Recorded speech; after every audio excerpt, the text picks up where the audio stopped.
J'ai un parcours très atypique et autodidacte. J'ai commencé par un BEP tourneur-fraiseur, micromécanique. J'ai enchaîné par la suite en bac STI génie mécanique et jusqu'aux études supérieures où je me suis spécialisée en réseau télécommunications. Et par la suite, j'ai travaillé pour l'industrie, Schneider Electric, en recherche et développement. Et à l'issue, j'ai intégré la branche professionnelle, l'UDIMEC, où j'ai été en charge de m'occuper de la promotion des métiers industriels. Et je gérais également tout l'aspect formation et recrutement sur les métiers indus.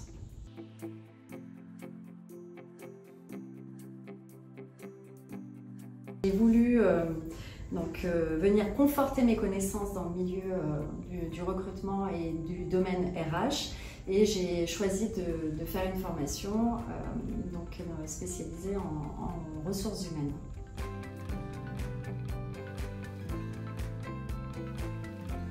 Alors l'équilibre, c'est chose pas facile quand on est une femme, qu'on travaille et qu'on reprend ses études et qu'on a une vie de famille. Je dirais que c'est avant tout une bonne organisation personnelle et de pouvoir compter sur également les membres de sa famille.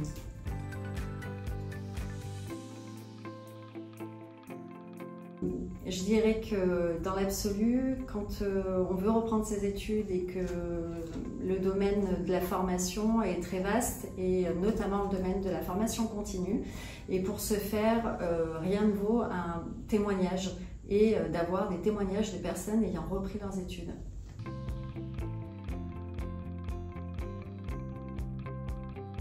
Les principaux défis, c'est déjà d'avoir la bonne idée, de pouvoir structurer de la création jusqu'à l'élaboration de son projet.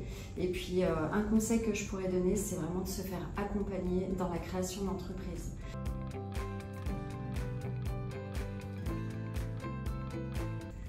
Alors, pour se lancer dans l'entrepreneuriat, les conseils, c'est vraiment l'accompagnement en fait.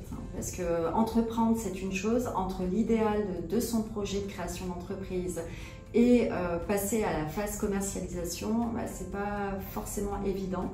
Et donc, pour pouvoir mûrir et être structuré, il faut vraiment pouvoir se faire accompagner au mieux par des personnes qui peuvent valider chaque étape jusqu'au lancement du produit.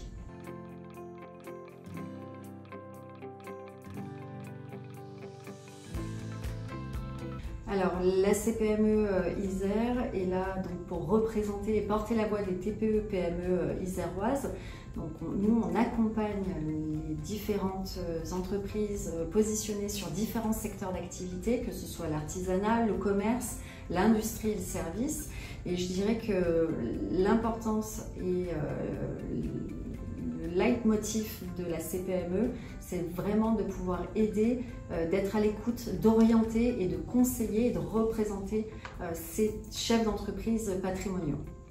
Une attente, je dirais que le plus important, c'est de pouvoir toujours permettre aux salariés de TPE-PME de monter en compétences ou de maintenir les compétences au poste, et c'est pouvoir permettre et de dire à l'IAE de proposer des formations qui sont en phase avec les attentes métiers des TPE-PME.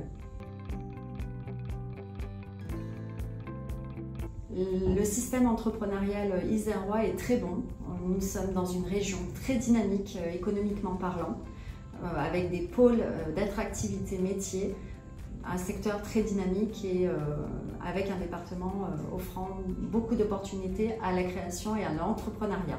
Les spécificités, je dirais qu'on est pôle de compétitivité. Alors c'est vrai que l'Isère et son département va être reconnu d'un point de vue économique pour différents pôles de compétitivité tels que la microélectronique, la nanotechnologie, l'industrie et bien sûr toutes les entreprises qui viennent soutenir et servir ces métiers-là. Alors mes projets pour l'avenir, c'est de pouvoir accompagner et prendre mon poste et d'accompagner au mieux les chefs d'entreprise adhérentes de la CPME.